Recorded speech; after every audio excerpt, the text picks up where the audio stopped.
go-to podcast for the stories that shape our nation. Each week we explore the most impactful headlines that are shaping the narrative in South Sudan. We delve into issues related to national development, peace building, politics, culture and economics.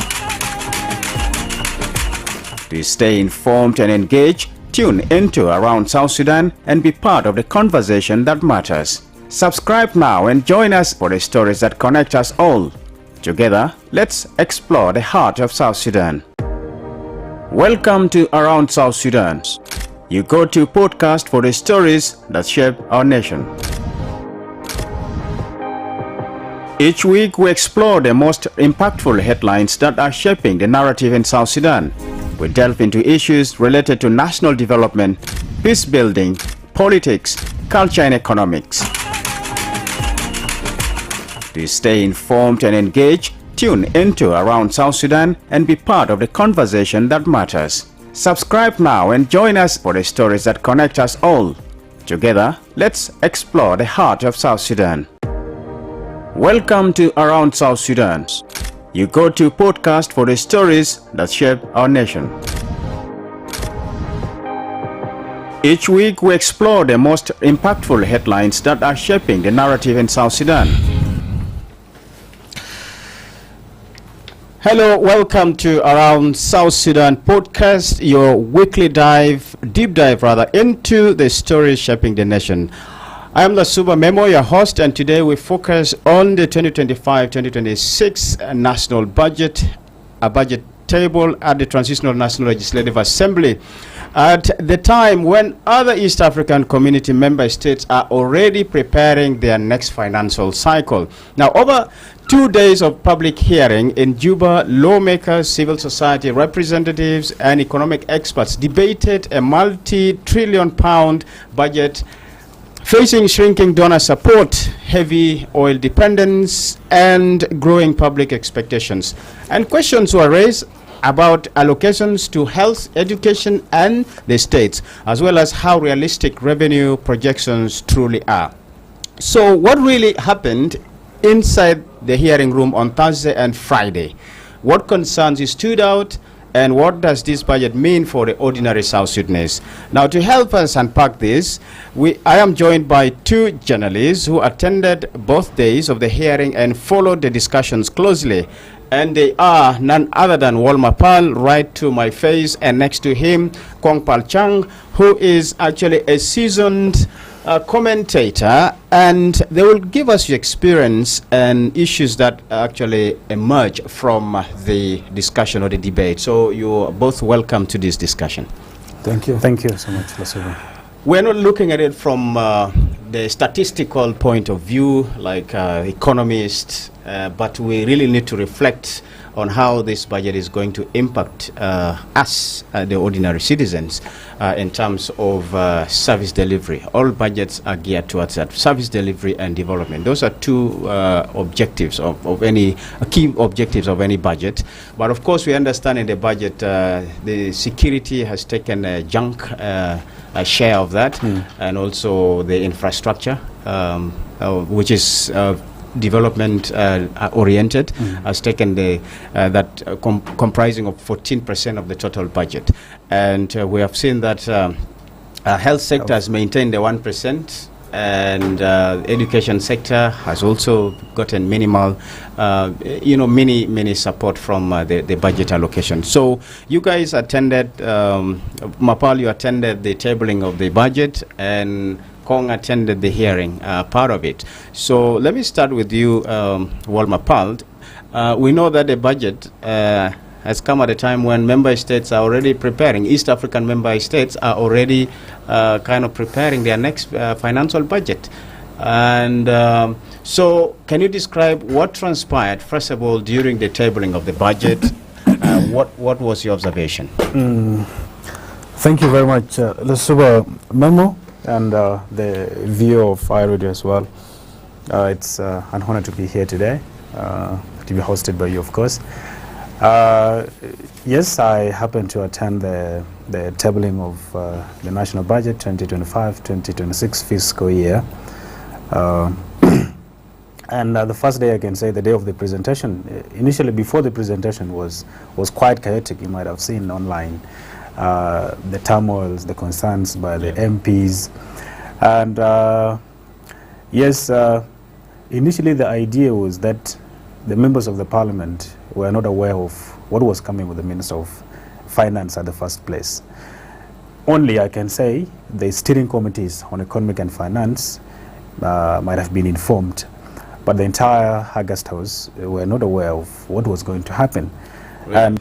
And then they had a lot of expectations, ranging from personal maybe to the national concerns, let's say on the medical allowance, on the salary as well, and also on the entire salary of the country. So just to be turned out that the minister was coming with 2025, 2026 budget, to be presented, which they argued that it shouldn't be presented, citing that it's an expired budget, and by that time, that what the ministry is supposed to do by now is consulting the spending agencies, okay, the spending institutions, on how they have spent, the allocated budgets, and the next move should be the plan now to have 2026, 2027 the national budget. So that was the concern from the members of the August House concern, and it was announced by the Speaker that during this time, because it's actually the conduct of the House, that during the budget presentation there are no points of information raised. So it became chaotic after some of the MPs raised that concern and no one listened to them. Then they had to protest. That was it. Initially, after 10 minutes of his standoff, yes, the situation was calm, and the minister now presented the budget. So briefly, that was what transpired during that time. Right. Right, and of course that has been overcome, and now the budget has reached the stage of public hearing, which already concluded, and we of course expect that now whatever discussions were made over the budget would now be returned to the Parliament for them to proceed with looking at it or scrutinizing the budget. And of course, we are talking about the 8.5 trillion budget with a deficit of 1.5, so it comes to 7 trillion South Sudan pound as the fiscal budget. And Kong, you attended public hearing where members of the public, civil society representatives, experts, and even some MPs were actually within the hearing room. And what insight did you actually get from the discussion with regard to this budget itself, the 7 trillion net budget, national budget? And basically, what insight did you get about this budget? What is it like? Is it a good budget, or is it a bad budget? Thank you for also hosting me. That was my first time to be part of the public hearing on the budget. Actually, the 2-day public hearing were divided into two, and that is the first day was discussion on financial bill. Financial bill is how are we going to apply tax? Which one are we going to tax? Which one are we increasing? Which one are we decreasing? That was the first day. Now, the financial bill is the one that informs how much money are we going to collect for the budget. And then now, the second day is discussion on the budget. And it focused much on why, actually, where is the money? Why are you not locating this amount of money that has been determined by the Constitution or by the law? Those questions were raised. But first, on the first day also,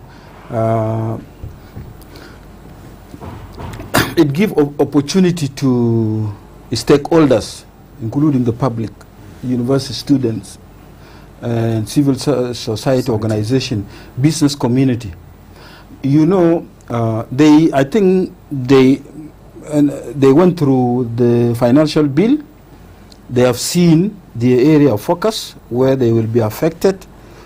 Like, for example, the Eritrean community, who are suppliers and involved in a lot of business in South Sudan, have seen they do a lot of import to South Sudan, and they focus much on the tax that is levied on imports, goods.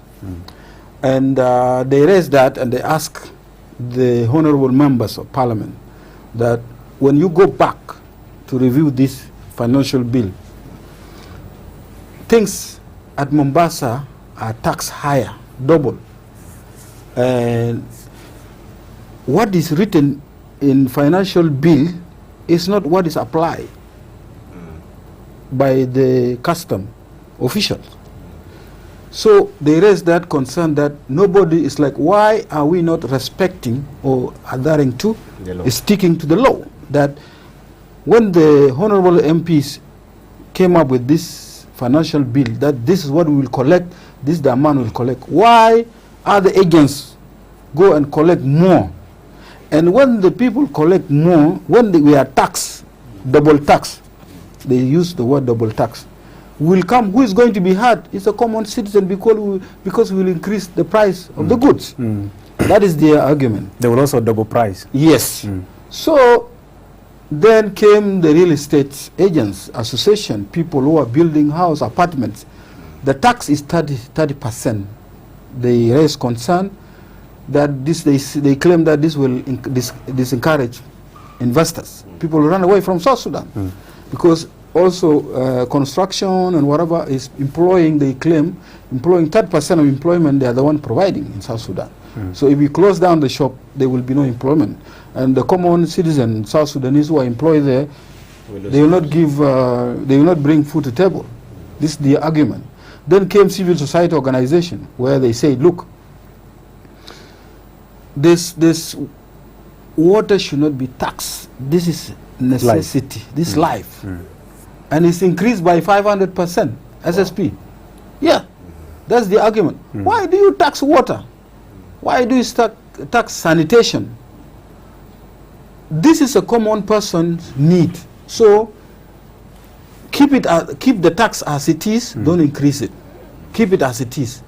If you increase, then it becomes a problem. The common person will suffer. That is the argument. Then came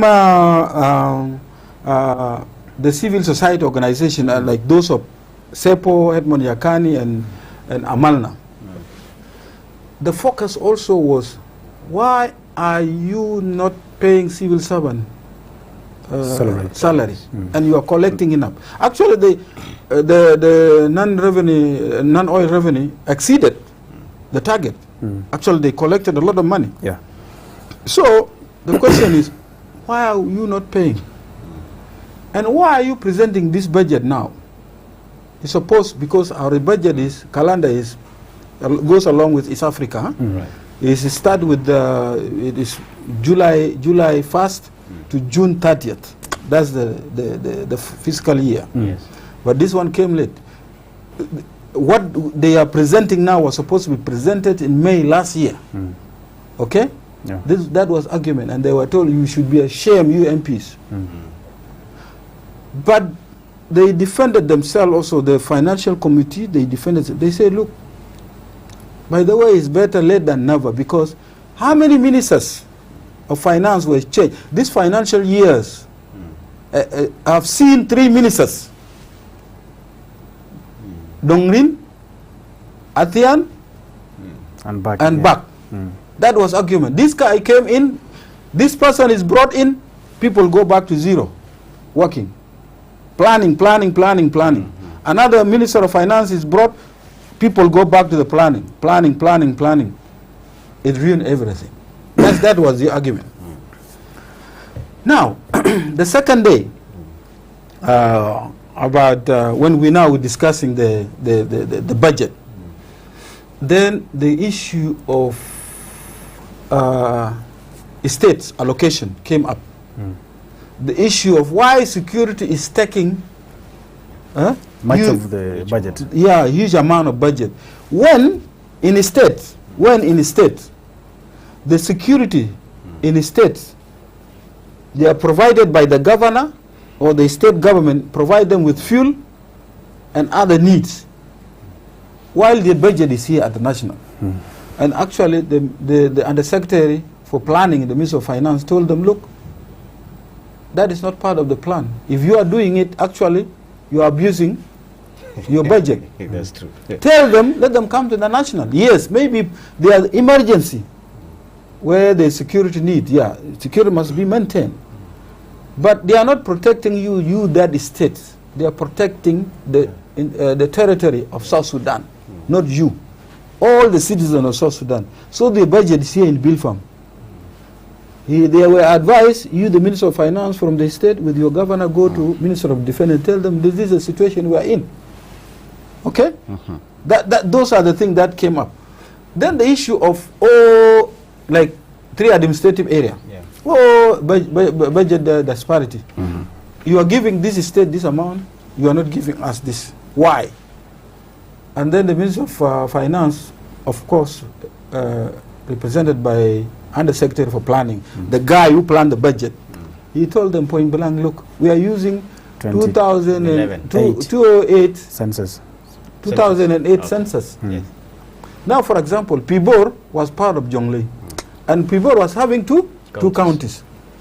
Now, how do you expect us to give you a lot of money when you have only, when what is the record is 2 counties? So what we give you based on, unless something, a different arrangement is made. Okay? Yeah. So the same to Ruweng administrative area, the same to Abiy. Those are the issues that were raised during budget hearing, and if there's anything I can add, right. Generally, yeah. So just to add on, there was also concern from the civil society organizations.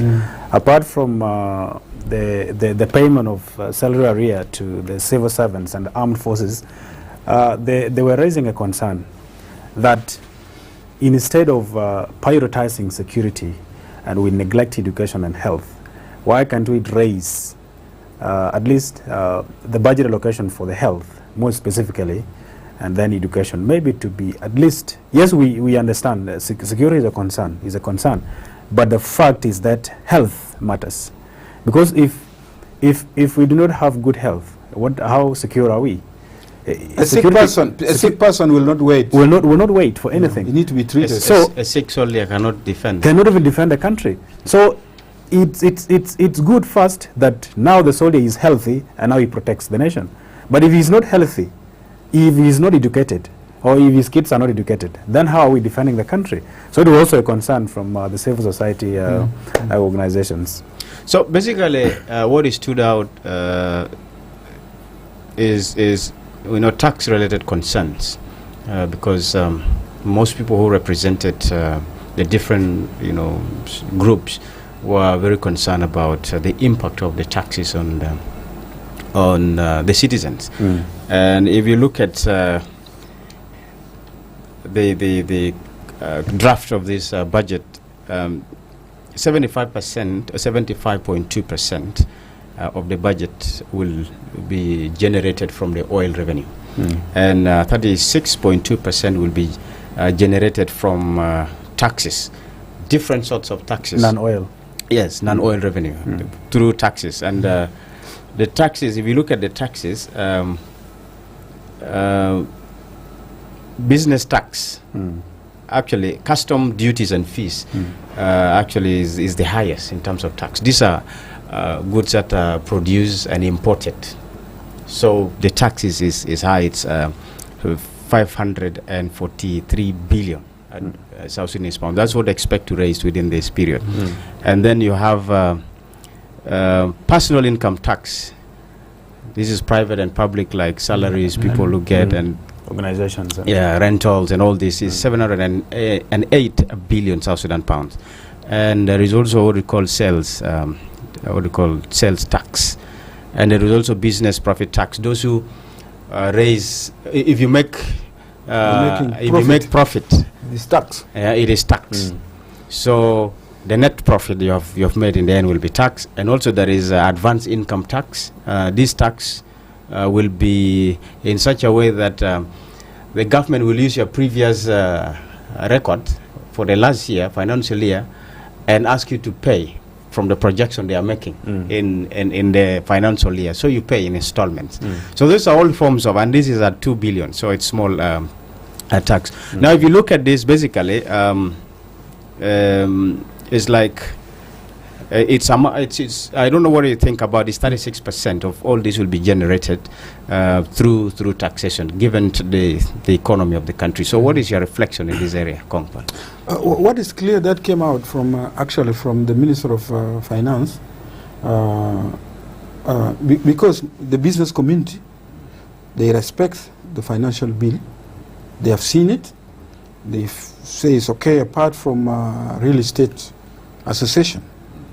So the concern is this double tax, where nobody respects the financial bill.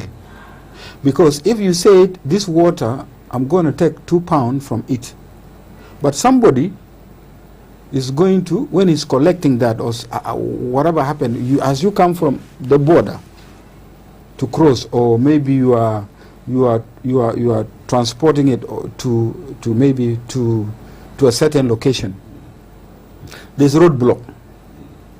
Somebody is asking you pay them amount of money in that roadblock, and then you say, I already pay tax. Why do you want me to pay just pass through this road? What is this roadblock for? That was a concern, and the response from Minister of Finance, not actually them, because they said it's not our job. We don't collect tax. You take your grievance to revenue authority.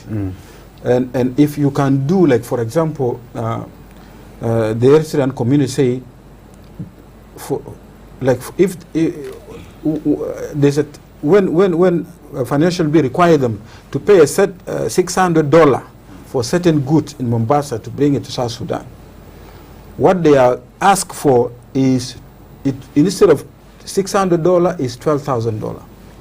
What they pay for that, for good that they could have paid $600 based on financial bill, they are asked to pay $12,000. And imagine, this is what they say. And then the Minister of Finance said, look, this is even more than double. Yes. This is what Minister of Finance told them, like, look, I think you can seek audience with the Revenue Authority, because there were no Revenue Authority person there, nobody, somebody advised them, you may have their contacts and you call, but when you are caught in the middle of problem, such a problem somewhere between Numili and Juba, will that person really come to your rescue? You want to bring your good, you are tired.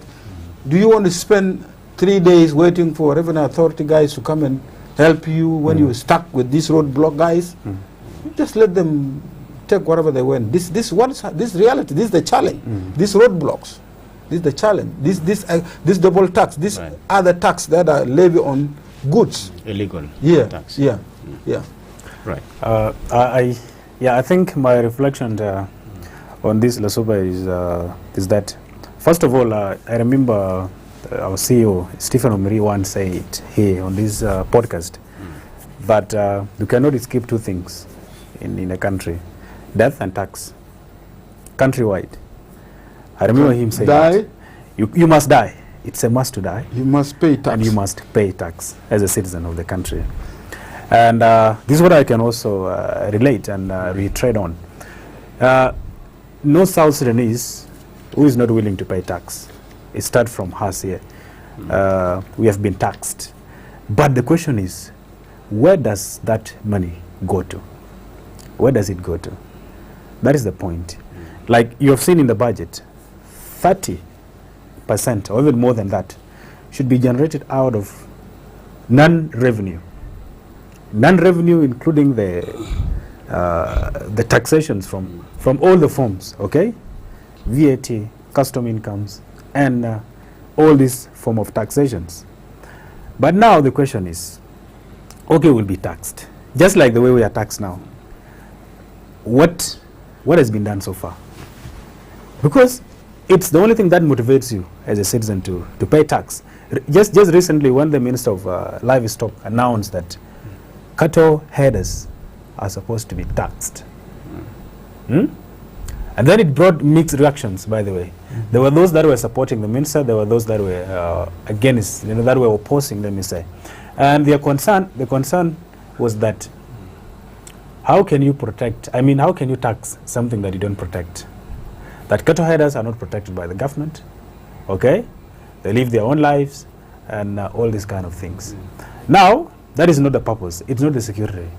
But is, okay, if they are taxed, for instance, what do they get in return? What do they get in return? How are their quotas going to be? In terms of services? In terms of services. On the contrary, you're saying schools are struggling, teachers are not being paid, hospitals are lacking medicines, and the roads are actually tattered. And so people are being taxed. Why? What are some of the concerns raised? Yeah, of course. And actually, it went to on the conclusion on the last day from the recommendations as the Deputy Speaker of Parliament closed the event on the second day. Himself even was asking, we have been asking ourselves in the Parliament, where is the money? And this question is, they keep asking themselves, where is the money? And I wish if we could have opened this, this could have been his opening speech. People would have asked him, if the Parliament don't know where the money is going, then why are you there? Why are you in the Parliament if you don't know where the money is going? Because you are the one making the budget. Right. And you are supposed to hold accountable the executive. Okay? And this is what people were asking throughout, and actually Dr. Lual Achek, who is the chairman of subcommittee for finance, there's a microeconomic subcommittee, said, and he came with his own version that people must be paid, people must get their money, they must be paid, okay? And he was challenging the states, the state ministers of finance, that he was surprised to hear one of the officials from Upper Nile State said, Upper Nile State's civil servants have not received their salary for the last 18 months. Right. And he was shocked. He said, you guys, you have oil. You have 2%. Oil is running. Oil is, no matter... Although sometimes it stops a bit, but it's still running. You have 5%. Right. The 3 goes to community, the 2 goes to the state government. Where is that money? You should even be paying your own staff, your civil servant from the state, especially from oil producing state, should not complain.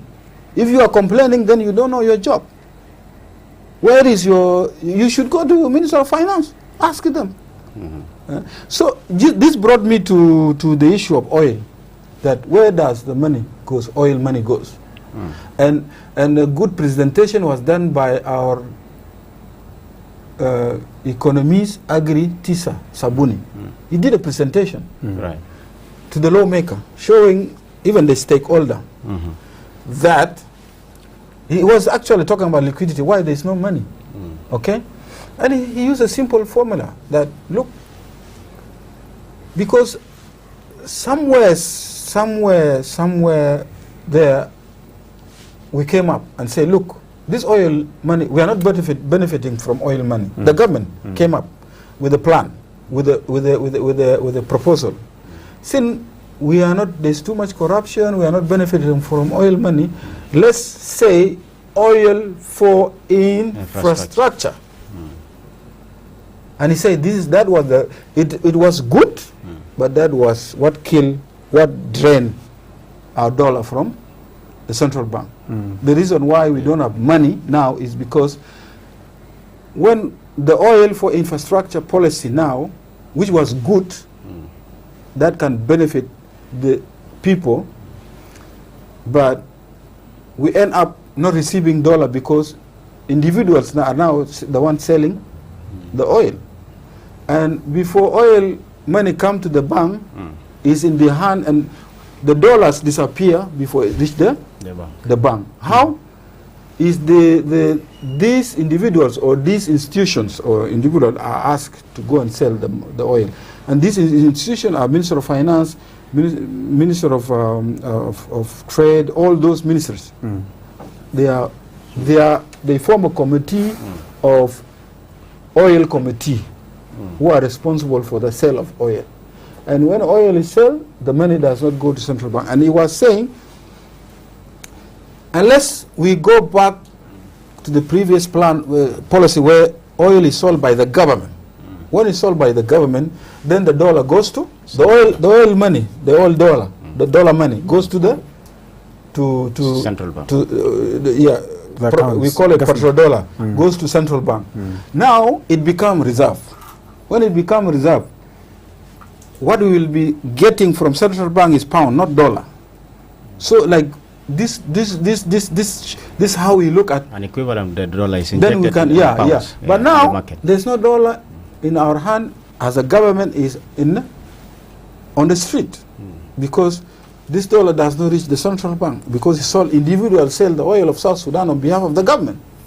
And that's the worst decision. That he say it is good policy, but this is what drains us. So the money bypasses the financial system. Yes. So that is a challenge. So if we could go back to where government sell the oil, we can stabilize. So what was the reaction of the people who participated when he said this? Then this is what people said, because they said, okay, if that is the case, it goes back also to the parliament. Is your role as overseeing or oversight, who are doing oversight over executive, because the executive now selling the oil. Okay, now is you as parliament to question how the executive is managing the oil money or because it was not even tabled in the parliament. It's your responsibility as MP. Executive decision. Is your work. But also, Dr. Luala Chek also say, look, we the lawmakers are scared of executive. He said it. We are scared of executive to hold them accountable because of what you see now. What is happening is the executive, like when it's the executive, people listen. When it is us, people listen. And this is what he says. So the parliament is in a weak oversight position. Yes. And this melts down to what I experience anytime I go to the parliament to go and cover. This is from my observation. This tells you that because if the parliament cannot hold the executive accountable, then what country are we having? What kind of system do we have? And it happens at the parliament. Anything that he says, people just clap. Then please clap. I suggest, let's say on the budget, okay? I propose, I say it should not be passed, and then people will clap. If you say it has to be passed, then also they clap. You see now? So we live in a dilemma, and until we fixed that house, because if they even said it openly, we cannot hold the executive accountable. If the parliament cannot hold the executive accountable, then what do you think the executive will do? So what is your suggestion? My suggestion until we have to fix the parliament, and how do we fix it? How do we fix the parliament? We fix the parliament through elections. Very good. Okay. People have to vie for this house. Bring in energetic young people with ideas, then campaign and the takeover. Right. Yeah. And Kong Palchang, on the what we call the declining donor funding, and I think the Undersecretary did give some recommendation on how the country can stay away from relying on donor funding and try to work hard to be able to raise money. So what more did he say? Yeah, actually, that is that came out clearly that the partners the donors are no longer there supporting, because in any country, donors come and support, especially services, institutions that are delivering the services. Like, for example, educations, you will see UNICEF coming in, supporting in terms of printing the books and all those things, providing classroom, improving classroom across the country, well food and all those. You see WHO and UNICEF coming supporting the Minister of Health. You see World Bank coming to support also Minister of Finance and economic sectors and all those, Minister of Agriculture and all those. But those one are declining, because when you see their budget, you see some of it is supported by their partners, but there's a decline.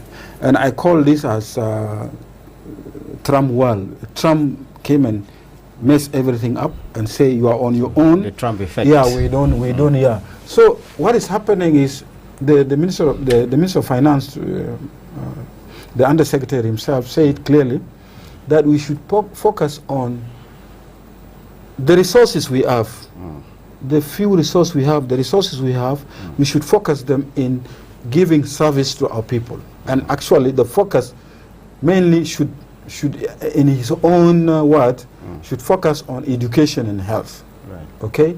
And when Dr. Lola Chek also came in as a member of subcommittee on microeconomic, he said this budget should prioritize stability, peace.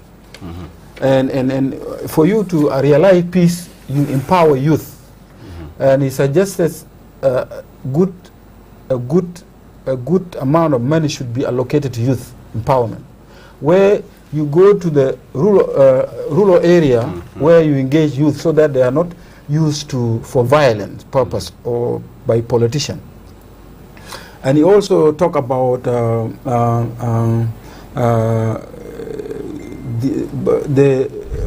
youth empowerment, step peace, and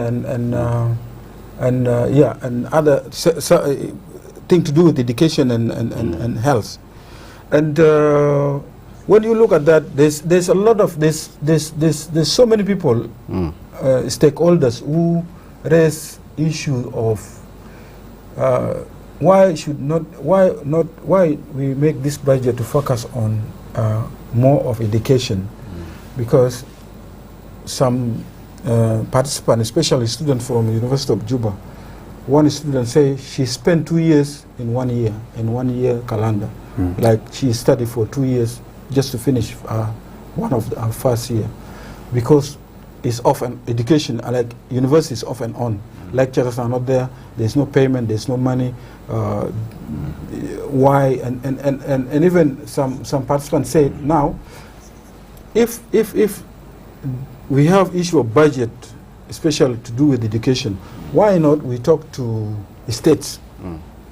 Because all of us, we have a state where we come from, and it's a responsibility of every state in South Sudan where their citizens are educated. Okay, he think if we can take 2% from each state to divert it to give it to Minister of Higher Education, at least our university can function, can work, and do a lot. But yeah, a challenge in budget. The Undersecretary for Planning also raised that a budget is challenge. But you know, there's something that is seem to be contradicting. The Minister of Finance saying that is worried about budget deficit because the issue of salary. Why salary are not paid? And he said, budget is a proposal. He said, I may collect $1 million, and if I collect this $1 million, I will be able to pay you. Mean if I fail to collect, then I will not pay you. And that's the reason he gave. That the reason why civil servants are not paid, because one, budget is a projection. It's not something you have in your hand. It's something that you are going to collect. And one person said, budget is collecting and paying. You collect and you pay the bill. So if you don't collect enough, you will not pay the bill. So what happened? You'll have deficit. So he's actually was for the idea of that's on the Minister of Finance. But now there's a different argument that came. And Minister, this some member of the committee and some member of parliament, they said they actually collected surplus. Yes. What they collected, non-oil revenue, is more than yes. they projected. So why don't it has exceeded? Why you can't even pay salary? So then you wonder why. Where's the missing point here? You see, there is no money collected, and the Minister of Finance say he has deficit, he cannot pay the salary, and actually use 2022 increment of salary. That when the salary will increase for civil servant, they have what backlog, like they have like the arrears accumulate too much, more become a lot. They could not even pay that arrears because of increment of salary. But the question still remains: was that increment made out of consultation? Of course, there were consultations made, and there were plans. Yes, It was the cabinet. so it was a cabinet that approved that increment, and there is nothing that a cabinet can just do out of blue, without having coming together and see what could be what came out clearly from the undersecretary for planning, Mr. Benjamin. He said, because so many questions were raised. Okay, what about us, the people with disability? What about us, the children? What about us, the youth? And he said clearly that, look, my job is to plan. If your ministry, if that Ministry of Youth and Sport or whatever, because even people talk about sport and all this, if the Minister of Youth did not come with a plan, you cannot bring your plan. I cannot come and plan for what that you did not plan for. So I only plan for what? And the same to the state. The state were complaining, oh, we don't have this money that are given, services money or whatever. Allowances, all those things. Oh, our MPs are not treated the same like MPs in national. MPs at nationally are getting health allowance, medical whatever, and cars, money for cars and all those they call it car loan or whatever it is. Yes. Yeah, but at the state there's nothing. He told them, look, it's up to you. The national parliament here plan for the MPs, plan for your employees, plan for them, bring it and we look at it. So he also pushed it back to, if you don't plan for youth, that my plan as a Minister of Youth, This is the program. this is my program, and I want to spend this amount of money to empower the youth. If you don't give me what it's not my job. Is that what is the role of that ministry? Yeah, Right. Lasuba, to add on the donor funding, what do we do as a country now to survive? Because the donors, yes, it's a global crisis, not only for South Sudan, entirely for Africa. What do we do? What we do is what the government of Northern Bahr el Ghazal State have done.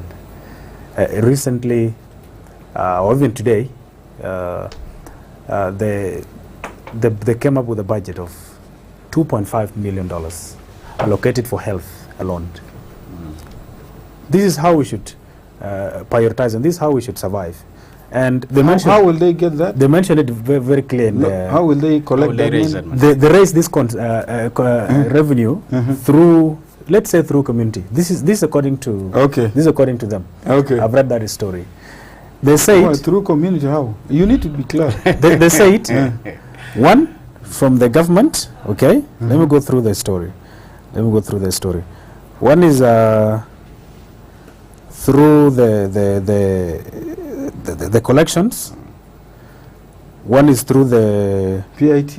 The PIT, personal income tax, which is very clear, and it is also happening in most of the states. Only that the states fail now to prioritize. Recently we had a report from most of the states that PIT is now used for operations. Now, if we need to prioritize as a country, we can say, this is it. According to the statement from the Office of the Governor, funding will support the 6 health system building blocks. And now they will be expected, government, additional indirect support expected from communities, international partners, the private sector, and people of goodwill. Let's say, for instance, in my community. This is 2025, 2026. And this is the amount. Just like what Professor Cage is doing now at the University of Juba. Yes, there are crises, but priorities matters. Health, food, let's say the basic needs. These are the things that we prioritize. So, while you prioritize your basic needs, also prioritize health and education. Because if the government has failed to address this, it has to be your personal responsibility now to make sure you step up. Okay? We cannot wait for the government. For how long? We've been in crisis for the last how many years? Since 2016, or let's say 2013, 2016, up to here. But we don't have to say that, because we have to work, we have to change the situation ourselves. So this, we have regarded this as a man-made crisis. How do we change the situation? It's a man-made crisis. It will bring peace. To bring peace, will be productive, isn't it? So we'll be productive and we'll be able to strengthen this economy. That's my. I agree with you, definitely. But before peace comes, do we sit and wait for? Can we sit and say, just watch our hospitals undergoing medical drug shortages? What makes us not to bring peace when we can take a day and do that?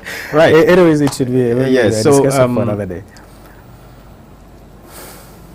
What did the MP say, or those who participated, Conk, about how to monitor and track misuse of funds? Yeah, what from what I have taken from the chair of finance committee when he officially opened the public hearing on the first day, he had one message, and his message was we have to put our house in order. And what does that mean? It means financial reform. Financial reform is budget discipline. It includes so many things. Because this is a constitutional obligation of the government to provide service to citizens. Because some of us call it a contract between the citizen and the government. Some of us call it a working a budget that finance your system. So it has to have a discipline. Nobody should have the upper hand to decide, especially on the budget,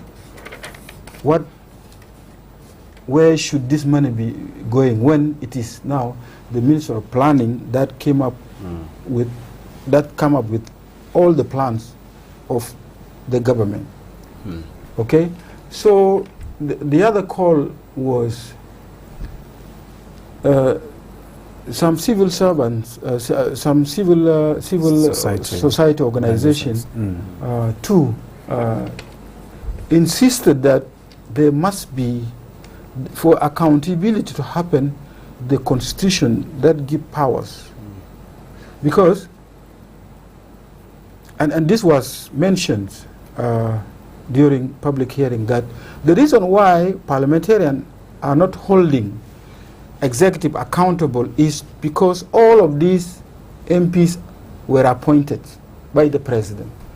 And also, even if they are also elected, in the constitution also, the president also has the power to dissolve the parliament. So they say these two issues, let the parliament be people elected as their representative, and also parliament should not be dissolved by the president.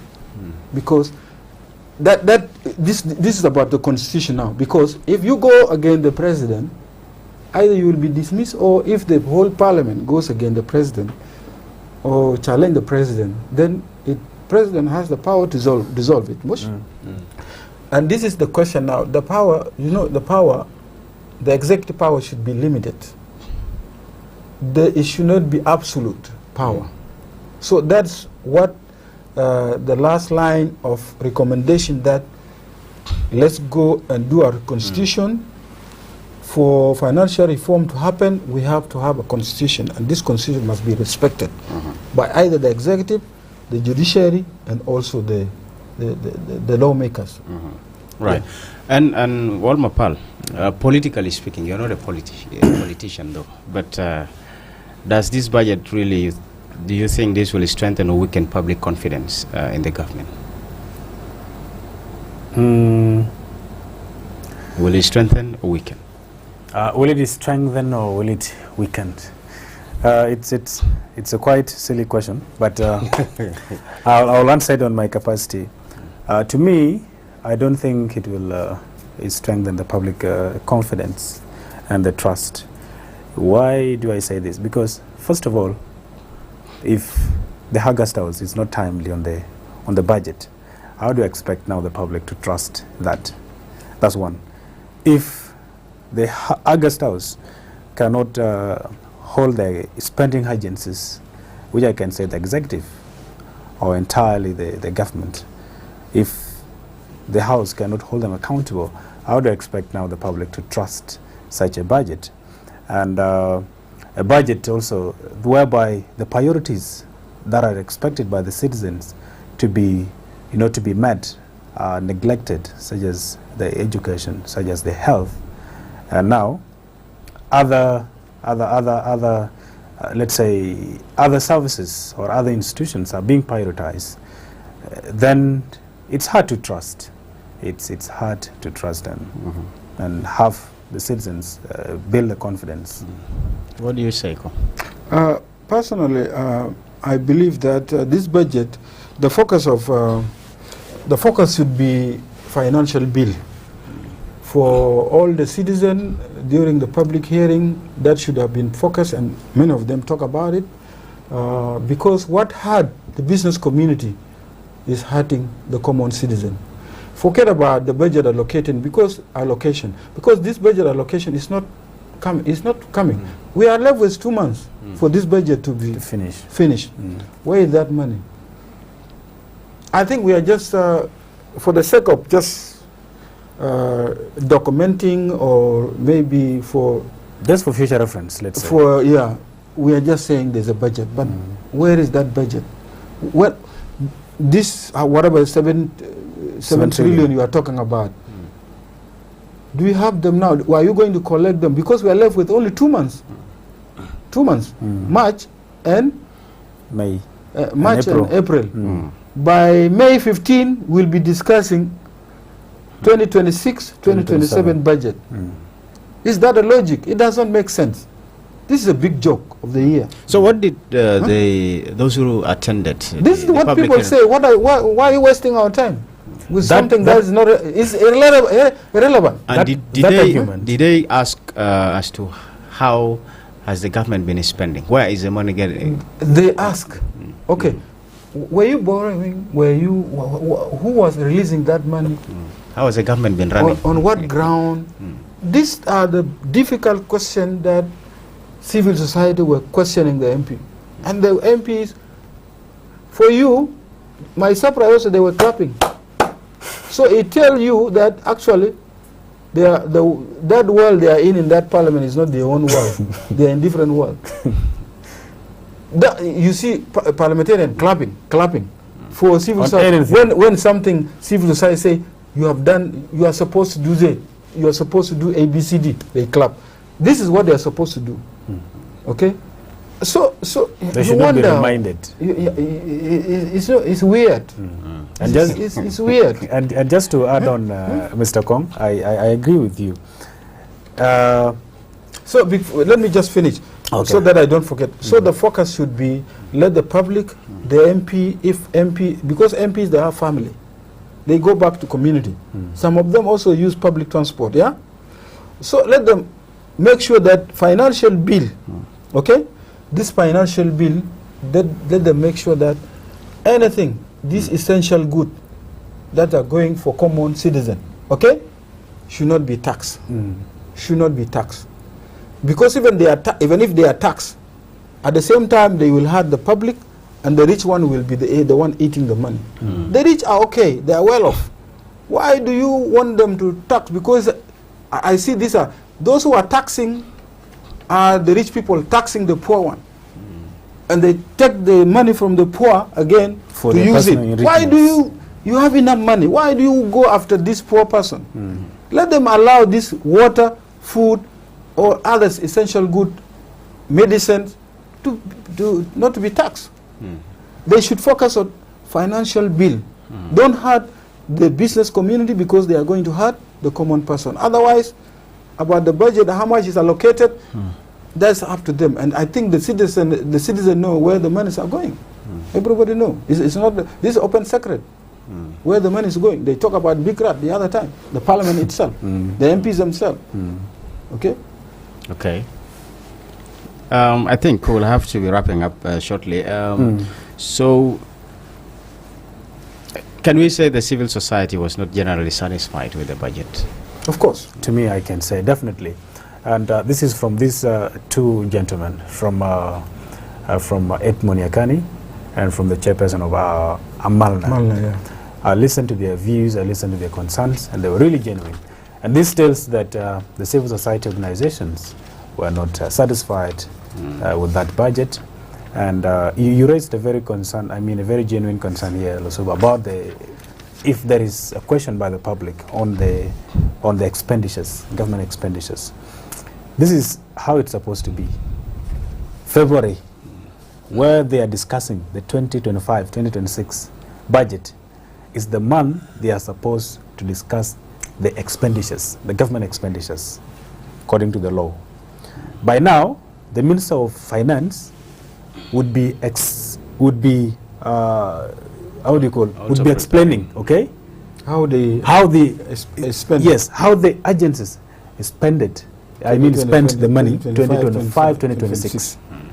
Okay, so that when this budget is closed in May or in June, now the Parliament is aware already of how the budget 2025-2026 was spent. But actually, after discussing that, and then the minister now begins preparing for the 2026 to 2027 budget. This is how it's supposed to be according to the law. But now, it's a different thing. So, we are actually a member of the East African community, and already the member states have started preparing theirs, and South Sudan has lagged behind, and probably this year. So, what would be your message as journalists who have been working in this field, and the reflections you have about how the government is running the affairs of this country, and the views of the citizens with regard to how the government is actually governing them? So what thoughts do you often have at the back of your mind? I think Kong will wrap it up. Last I think 2 weeks ago we had a discussion on the Sundown show when South Sudan was ranked top in most corrupt countries in the world and in Africa entirely. Then there was this caller who called and said that he felt so disappointed, to be ranked, or for his country to be ranked the most corrupt country 2 times in a row. Remember, last year it was reported. Yeah, it was reported. Similarly, this is what I can say. I feel disappointed because, and we cannot take advantage of this situation. And this is what is happening now. We say we are the youngest country in Africa. We are the youngest country in the world. And we don't expect things to change or just to overnight. That it needs time. But then, time cannot come when you are not even pushing, when you are not doing anything. Let's say we are 14-year-old. A child of 14-year-old now can be able to do something, okay, for his own and for the even for the family as contributions. Okay, at 14 years now, what have we done so far? What are we? What can convince someone from somewhere that this child has potentials? When we are still, discussing budgets, the expired budgets, when civil servants and organized and armed forces go years or even a year plus without salary, when our health is struggling, when our education is struggling, infrastructure, insecurity everywhere, and all these kind of things. So on the budget, I feel disappointed, and that's not. It's not only me. This is also the concern from the members of the public, that when are we going to pull up our socks and be part of? We cannot be part of the East African community just by names, but by doings. We are not doing enough. We are not even trying, so that others people will be like, yeah, they are trying. That's my reflection on that. The Minister of Finance, you will add to that, has issued an order recently, a couple of days ago, and he came up with measures, and these measures aim at basically ensuring accountability and transparency in this budget year. And yes, there are many things he laid out, including also cancelling what is called non-institutory taxes. These are kind of charges that are made but outside the law. Like we have seen, some of them could actually include the roadblocks or other fees that we see, traders are being disturbed, but they are not within the law. So those are some of the measures he's trying to ensure that there is actually discipline when it comes to managing the economy and ensuring that it is done in a very proper and efficient way. Yeah, I will conclude this way, that I'm happy that I attended this 2 days public hearing, because I've learned a lot. Previously, I didn't know what was going on, seriously. I assume, like any citizen, that maybe there's no money, maybe something is wrong. But I came to know that this country is run by individuals who decided to just take whatever they put their hand on instead of helping the president. The reason why they decided to make it oil for infrastructure instead of cash, is you give oil to somebody to come and build road and all those. Maybe it was a good idea, but these individuals, instead of helping the country, they also put their hand into the money, the public money. We are the richest. The opposite of corruption is we are the richest. We are number 5 in Africa with oil. This oil can finance every institution in South Sudan. Even an unborn child. So we are a rich country, but we have the wrong people in the wrong place who are not helping the president. And people who are there are not really, I feel like they are not helping the president. And actually they are just there for themselves. And if you have such a country where leaders are just to grab instead for them to support the citizen, because I believe they walk around Juba and see those children sleeping on corridors, verandas of those shops. These children are supposed to be in school. They are supposed to have a shelters, and you may find many of them are children of martyrs.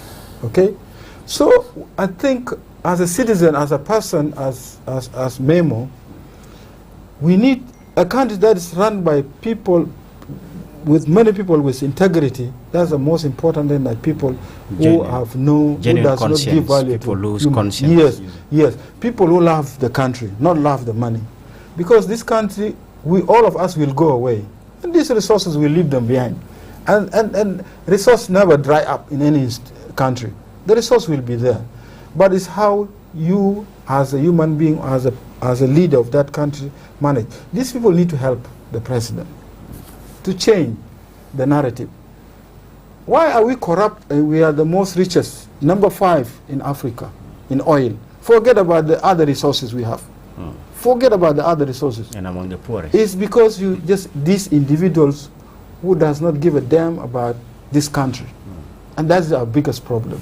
And we pray that this election will go through. Some people will say, why are we going for election?